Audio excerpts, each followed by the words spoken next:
अस्सलाम वालेकुम, welcome to ethical investments. आज जो टॉपिक हमने चूज़ करा है वो उस टॉपिक के लिए बहुत ज़्यादा बहस होती है। वो टॉपिक है इंट्राडे ट्रेडिंग इस्लाम में क्या है और क्या करना चाहिए, नहीं करना चाहिए, हराम है या हलाल है। इंट्राडे ट्रेडिंग एक्चुअली क्या होती है? इंडियन स्टॉक मार्केट सुबह 9:15 पे ओपन होती है और दोपहर में करीब 3:30 पे वो क्लोज हो जाती है। इसके बीच में अगर आप कोई भी स्टॉक परचेज करके सेल कर देते हैं, वो इंट्राडे ट्रेडिंग कहलाती है। यानी आपने विद इन अ डे आपने उस स्टॉक को खरीदा और बेच दिया। ये हराम है, हलाल है। कुछ मौलाना इसमें फतवा देते हैं कि ये हराम है, कुछ मौलाना फतवा देते हैं कि ये हलाल है। इसके अलग अलग रीजंस देते हैं कि आपके पास स्टॉक्स नहीं आया है, इसलिए जो चीज़ आपके पास है नहीं उसको आप कैसे सेल कर सकते हैं। मैं ऑब्वियसली उस उन्हीं मौलाना के साथ जाना पसंद करूंगा वो जो कहते हैं ये सही नहीं है, यानी हराम है।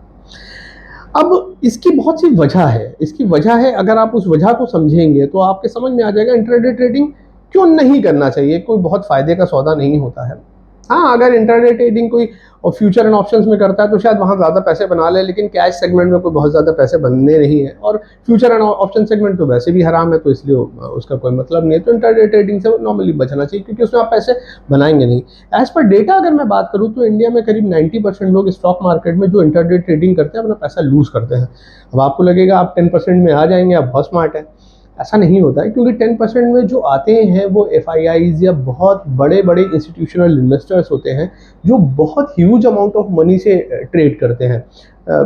वो अमाउंट करीब 100, 500, 1000, 2000, 10,000 करोड़ तक होता है। और हाँ, हम जो एक रिटेल ट्रेडर है वो एक छोटे अमाउंट से 5,000, 10,000, 1 लाख, 2 लाख, 10 लाख, 20 लाख से ट्रेड करता है। तो ऑब्वियसली हम उनके अगेंस्ट भी ट्रेड कर रहे हैं, तो वैसे भी हम पैसा लूज करेंगे।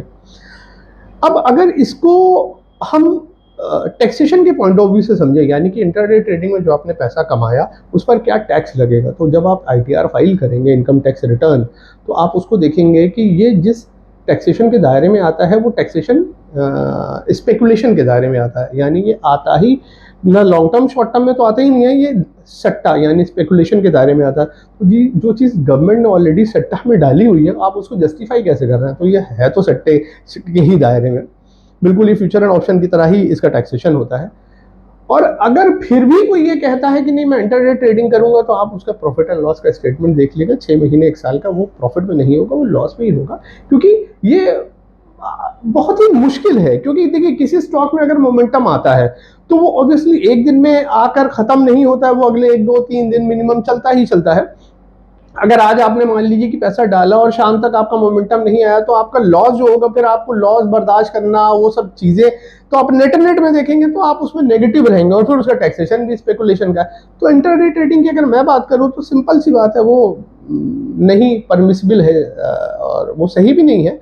पैसा भी आप नहीं बनाएंगे, चीज भी आप गलत कर रहे हैं, तो फिर फायदा ही क्या। तो इसलिए इंट्राडे ट्रेडिंग के लिए तो मैं बिल्कुल भी नहीं बोलूंगा। हाँ, अगर किसी को ट्रेडिंग करनी है वो एक शॉर्ट टर्म ट्रेडिंग कर सकता है, 1 महीना, 2 महीना, 15 दिन, 3 महीना, 6 महीना, उसमें ऑब्वियसली रिटर्न्स बनते हैं, पैसे बनते हैं, वो करी जा सकती है। बिल्कुल।